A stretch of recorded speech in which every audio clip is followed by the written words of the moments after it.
Psicología por la Universidad de Guadalajara y también la licenciatura en Nutrición. Actualmente trabaja como coordinadora del doctorado en Investigación Multidisciplinaria en Salud y docente en el Centro Universitario de Tonalá, en la Universidad de Guadalajara.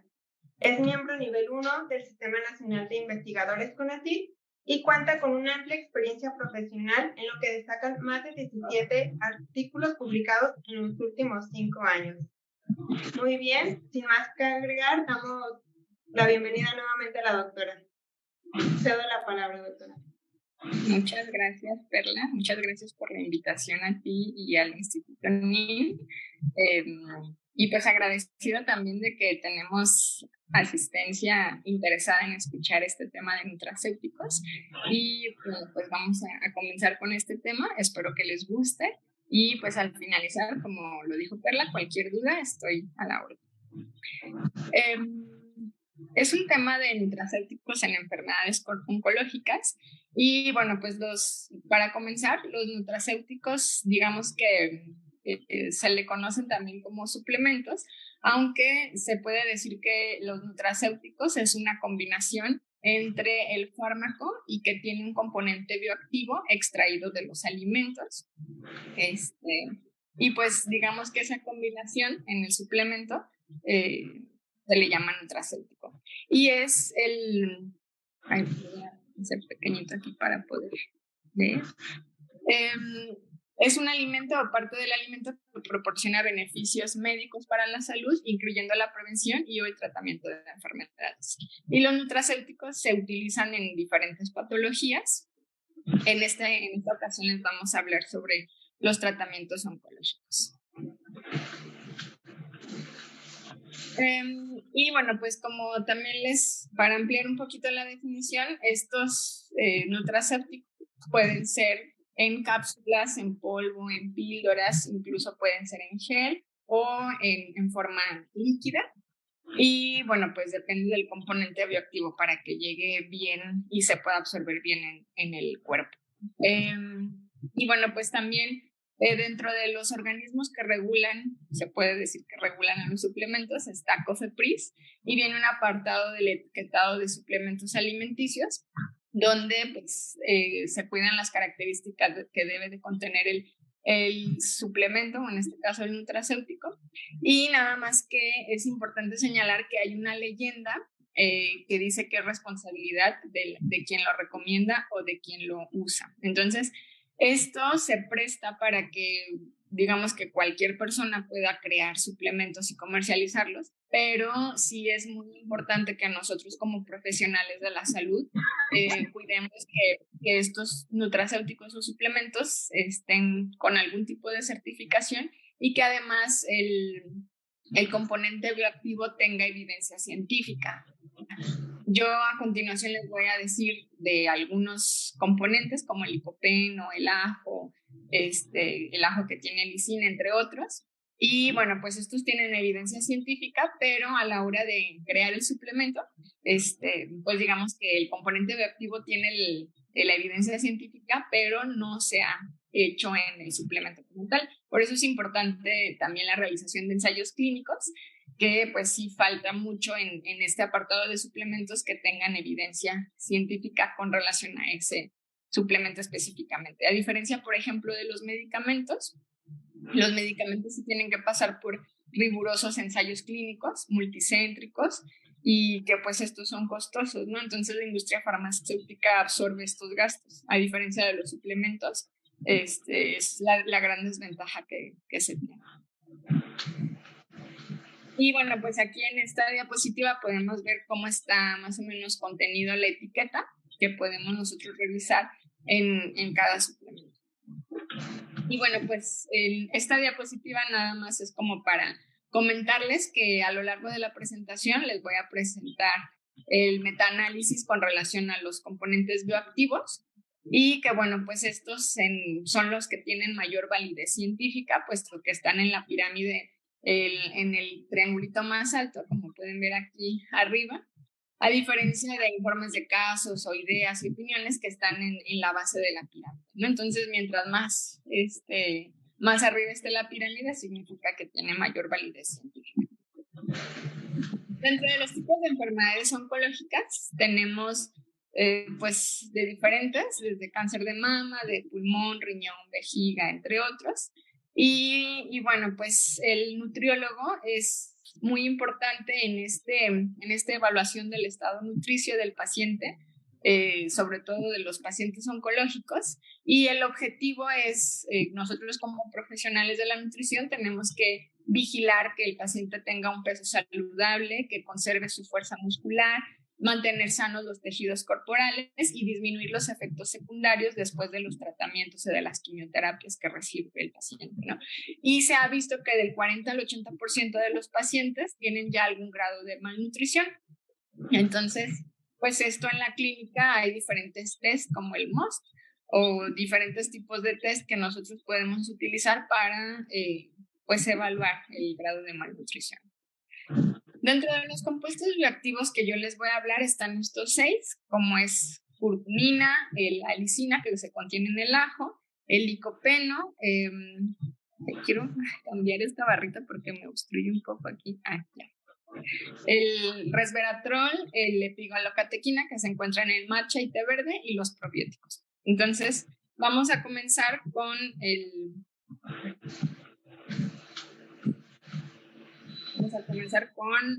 curcumina.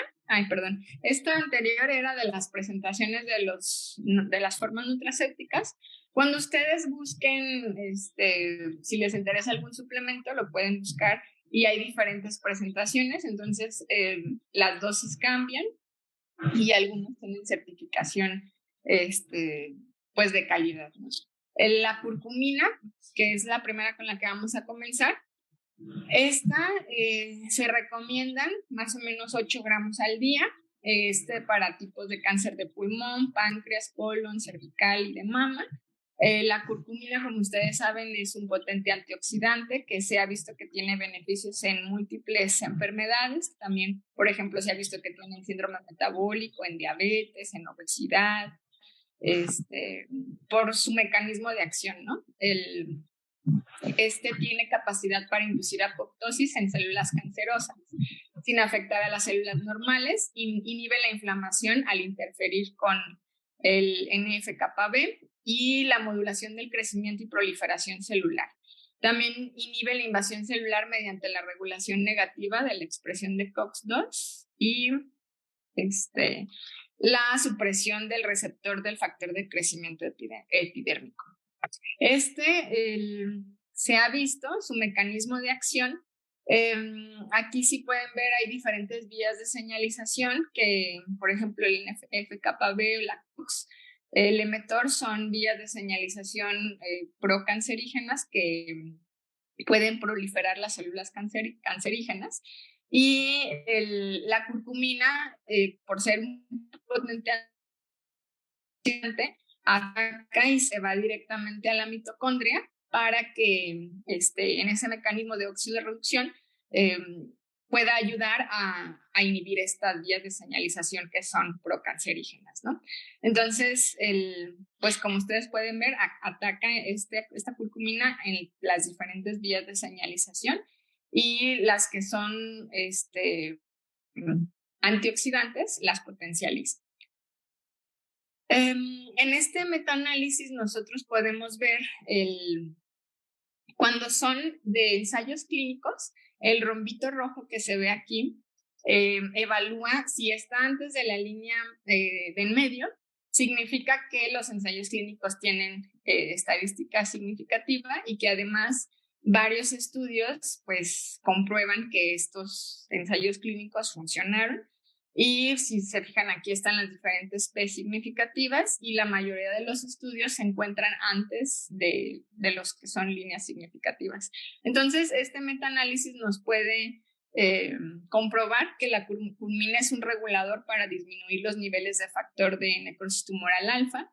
Y esta es una revisión sistemática con metaanálisis de ensayos clínicos aleatorios. A diferencia que si fueran casos y controles y corte, el rombito estaría en la parte derecha y en el caso de ensayos clínicos debe de estar en la parte izquierda. Entonces, pues principalmente la curcumina ataca al factor de necrosis tumoral alfa, que también lo podemos encontrar en las personas con artritis reumatoide, por ejemplo, este factor.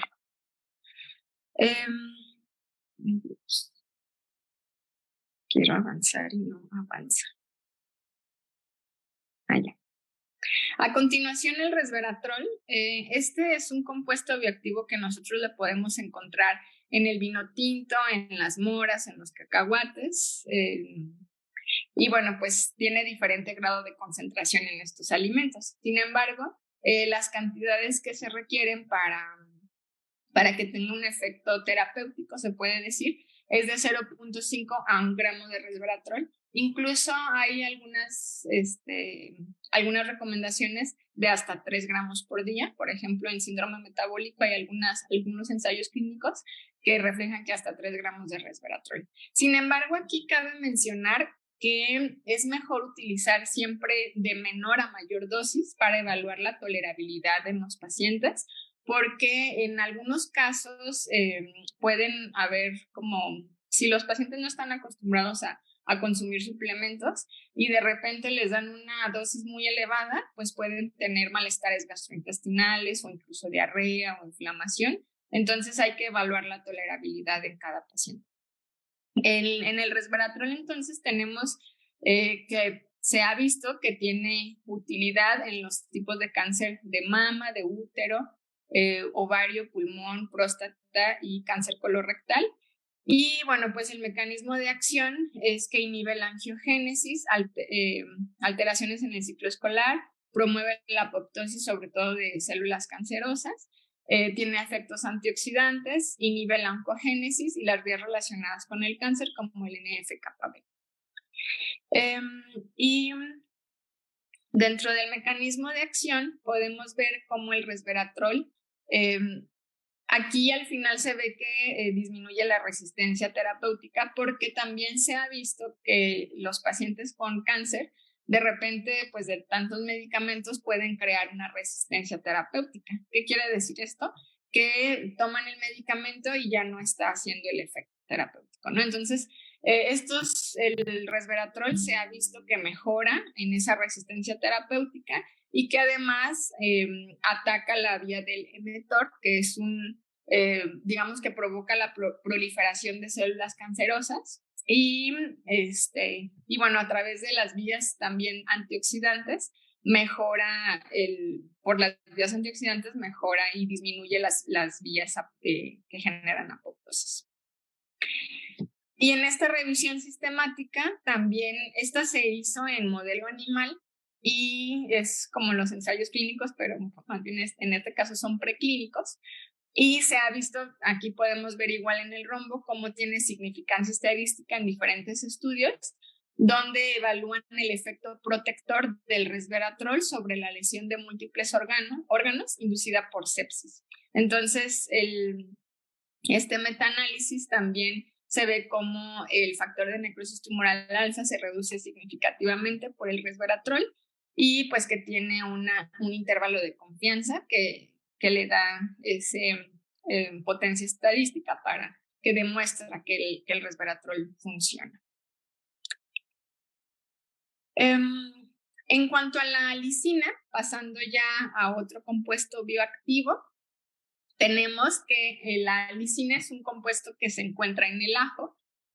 También hay diferentes tipos de ajo, pero en este caso es el ajo blanco. Y ejerce un efecto protector que reduce la incidencia de determinados tipos de cáncer.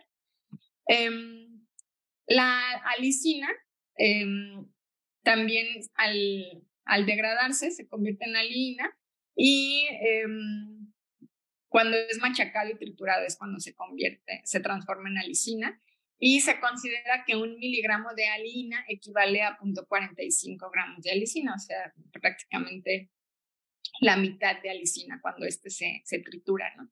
Que de hecho las cápsulas de ajo las venden así con el ajo triturado o las personas también pueden triturar el ajo y consumirlo así, pueden ser en ayuno o durante el día. Se recomienda que sean 4 gramos al día de ajo o 300 miligramos de ajo pulverizado. Y pueden ser 2 o 3 veces al día y es un coadyuvante para pacientes que pueden presentar cáncer gástrico, colorectal, de próstata, de mama y cáncer cervical.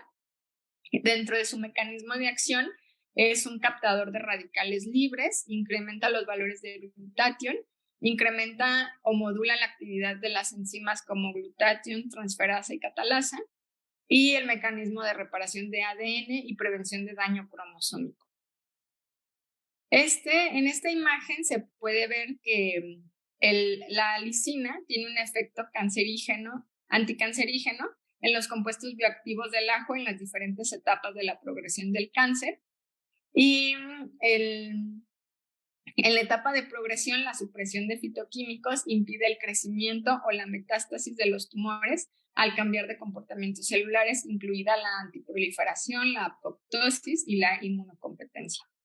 Entonces, también se ha visto que la alicina pues sirve para otro tipo de patologías también, pero específicamente en este de cáncer, aquí si se fijan el rombito está del lado derecho.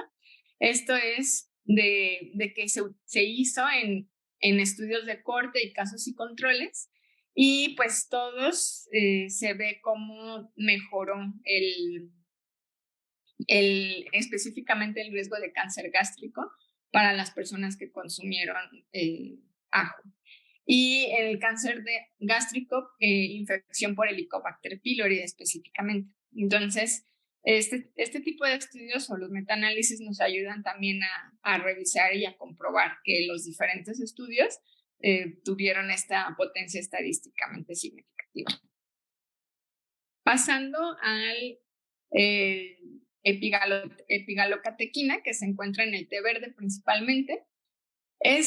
Se ha visto que desde una dosis de 379 miligramos al día puede ayudar a combatir el cáncer de pulmón, de mama y colon.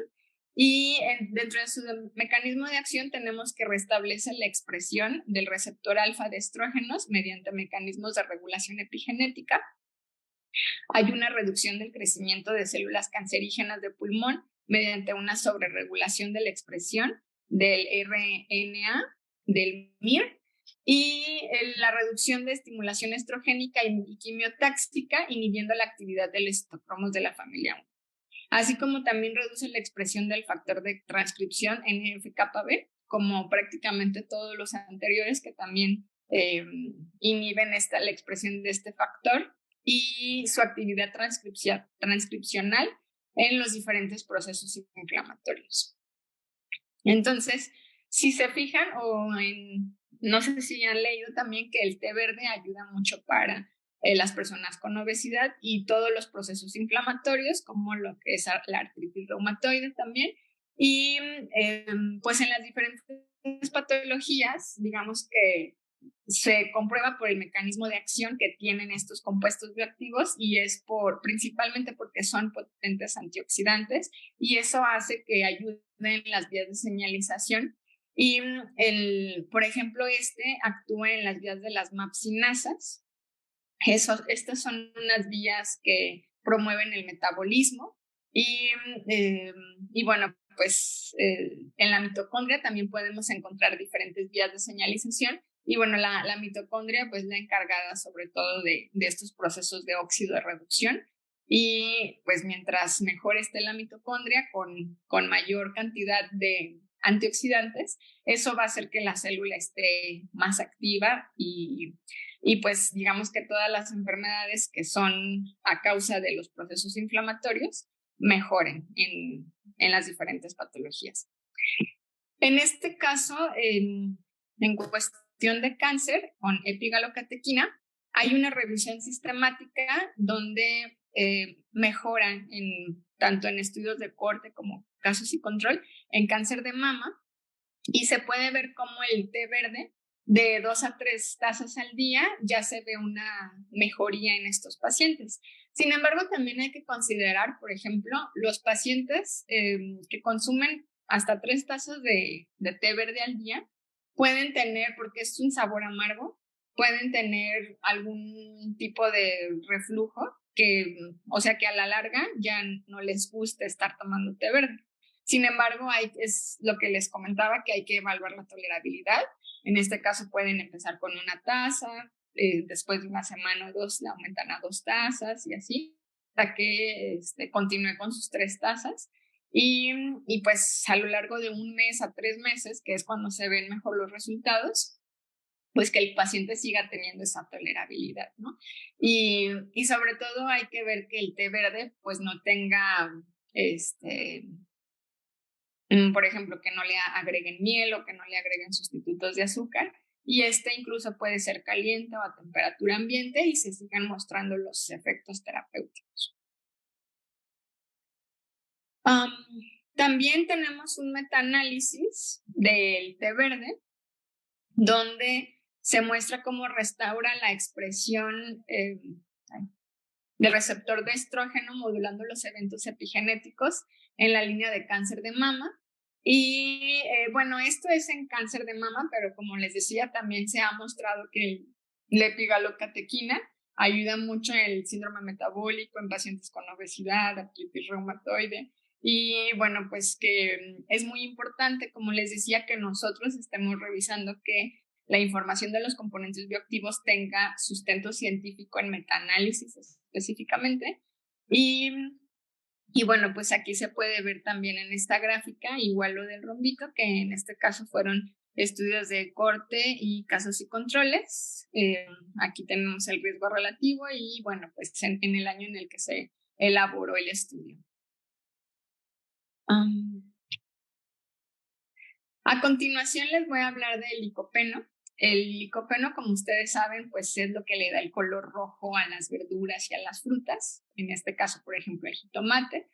El licopeno últimamente ha hecho que se creen diferentes, incluso patentes dentro de la universidad, de que tienen pues extraen el licopeno, lo hacen en cápsulas, ese polvo, y pues ha tenido muchos beneficios, o se ha demostrado en los diferentes estudios, como desde 30 miligramos al día puede ayudar en los pacientes con cáncer de mama, de próstata, de pulmón y del endometrio.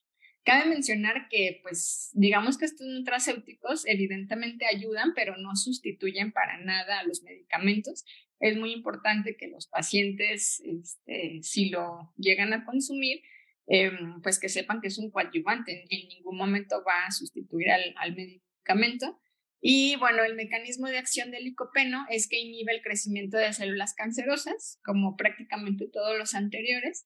Modula la proteína 53, la VAX-BIM, que son, digamos, estas vías de señalización que promueven las células cancerosas, ¿no? Y el licopeno disminuye esta expresión, activa las caspasas y la liberación del citocromo C. Y aquí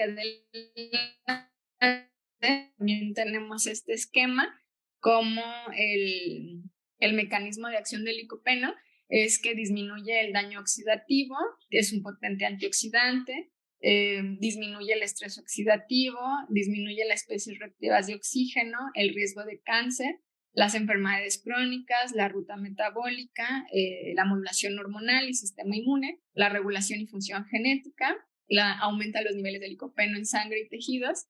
Y bueno, pues también hay que promoverlo en el licopeno en el consumo de los alimentos.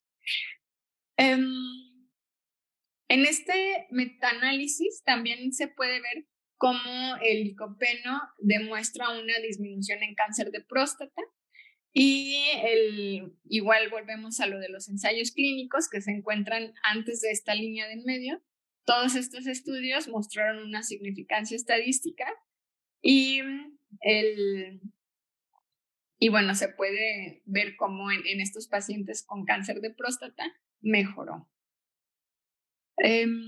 Por último, tenemos los probióticos. Estos probióticos, digamos que hay diferentes bacterias, ¿no? Que los más utilizados, por ejemplo, aquí tenemos las familias de los bifidum, los lactobacilos como acidófilos, casei, también tenemos los termófilos, los boulandiae, o sea, tenemos, digamos, una muy amplia gama de probióticos y se ha visto últimamente cómo atender el intestino, que este mecanismo de regulación en el intestino, que haya ese equilibrio entre bacterias buenas y bacterias malas. Eso se ha visto que tiene implicaciones en muchísimas enfermedades, ¿no? O sea, dar probióticos mejora en los pacientes que consumen antibióticos, en los pacientes que tienen obesidad, incluso en los pacientes con síndrome metabólico, artritis, etcétera.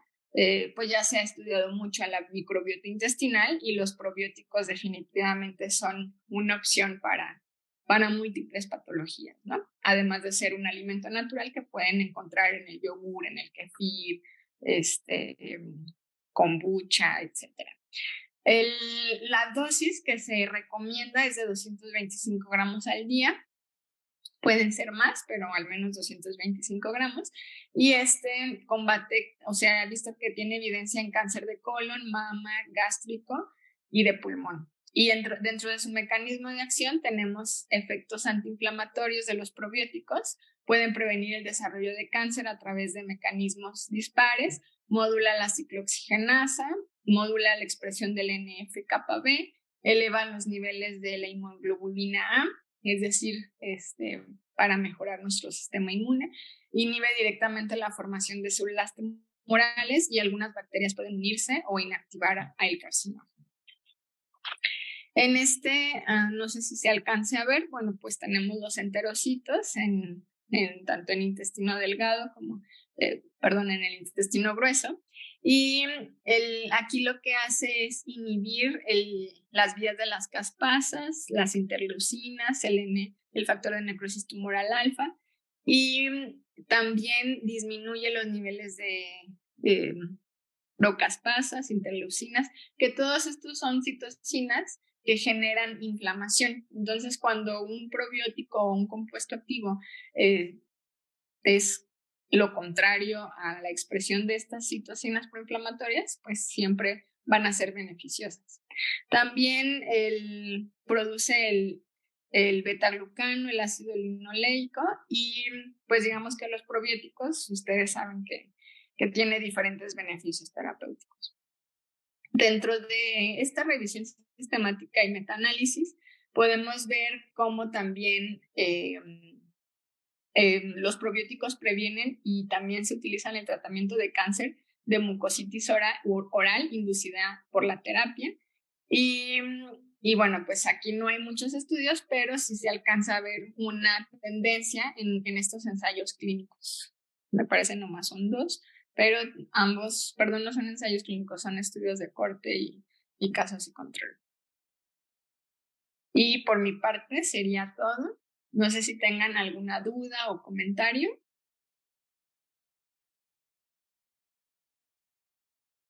Vamos a pasar a la ronda de preguntas y respuestas.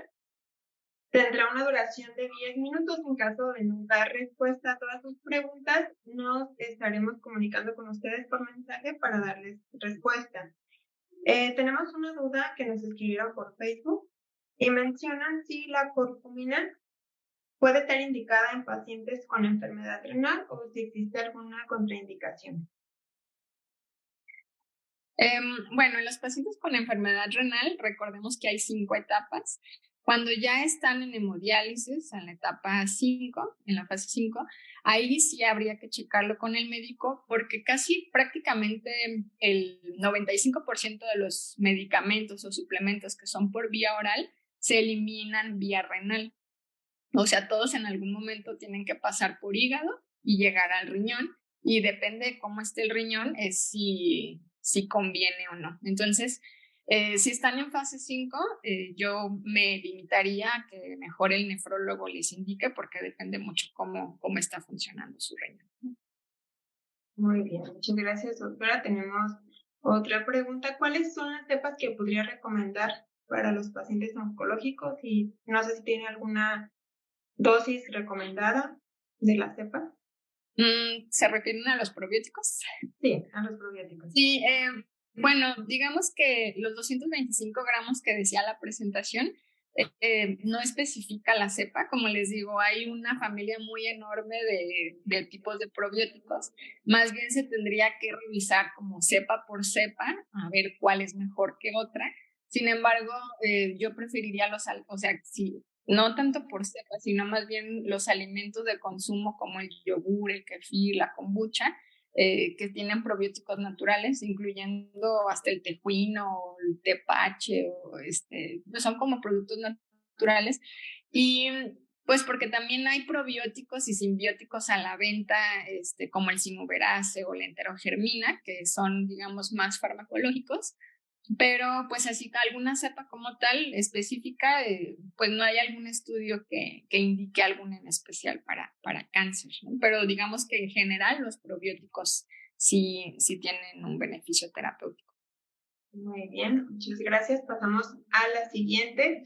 ¿Nos podría compartir la diferencia entre alimentos funcionales y nutracéuticos o se refieren a lo mismo? Pregunta nuestra compañera María Fuente. Sí, muy buena pregunta. Los alimentos funcionales como tal es el alimento así tal cual, ¿no? O sea, por ejemplo, volviendo al tema de los probióticos, si ustedes consumen kombucha, pues es una bebida fermentada y es un alimento como tal, es un alimento funcional. La avena, por ejemplo, es un alimento funcional que es un, ¿cómo le llaman? Superfood también a veces.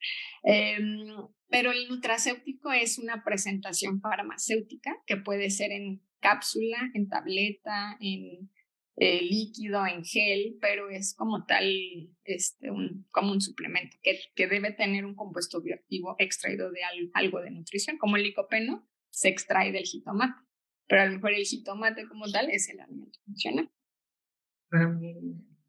Muy interesante los términos. Y comenta también sobre las bebidas nutracéuticas liofilizadas. Se pueden colocar como pulverizadas en bebidas. Ahí sí podría funcionar, ¿no? Un nutracéutico en alguna bebida. Sí, por ejemplo, hay los prebióticos, ahorita se me fue el nombre, pero son el polvo que revuelves en agua. Incluso hay probióticos en polvo que revuelves en agua y pues ya se convierte en una bebida. Eso pudiera ser el nutracéutico. Y nada más comentarles eso, que de preferencia que no tenga algún sustituto de azúcar, porque luego saben de repente muy excedidos en azúcar y además los sustitutos en azúcar se ha mostrado su controversia también en la salud. Muy bien, y tenemos una última pregunta. Dice, en el caso de cáncer de garganta, ¿cualquier nutracéutico antiinflamatorio puede ejercer también efecto benéfico? Sí, como les decía, que los mecanismos de acción, si se fijaron en los 6 compuestos bioactivos que presenté, pues prácticamente todos lo que hacen es disminuir el factor de necrosis tumoral alfa, las citocinas proinflamatorias. O sea, todos tienen como mismo, porque son potentes antioxidantes. Ser potentes antioxidantes, pues actúan en las vías de señalización que disminuyen la proliferación de células cancerígenas. Entonces, digamos que se podría aplicar a cualquier tipo de cáncer, pero los metaanálisis que yo les mostré son los que se han estudiado específicamente en esos tipos de cáncer. Pero pues todavía falta como que se hagan más metaanálisis o ensayos clínicos con los diferentes compuestos bioactivos. Muy bien, pues son todas las preguntas que nos han hecho llegar, doctora. Como comenta, todos estos activos que nos mencionaban, pues son suplementos o coadyuvantes en las patologías, ¿no? Van de la mano con los medicamentos, con su tratamiento médico, y eso pues es algo que nos debe de quedar un poco muy claro para todos. Le agradecemos a todos los que llegaron hasta este momento, le agradecemos mucho a la doctora por habernos acompañado y haber aceptado la invitación de compartir este tema muy interesante para todos.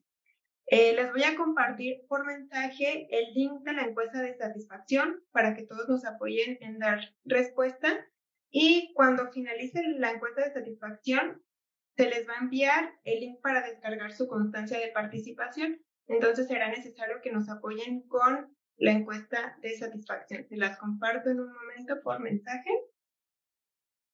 Y de igual manera, compartirles nuestras redes sociales para que nos sigan y puedan encontrar más contenido sobre ciencia, innovación y tecnología en nuestras páginas.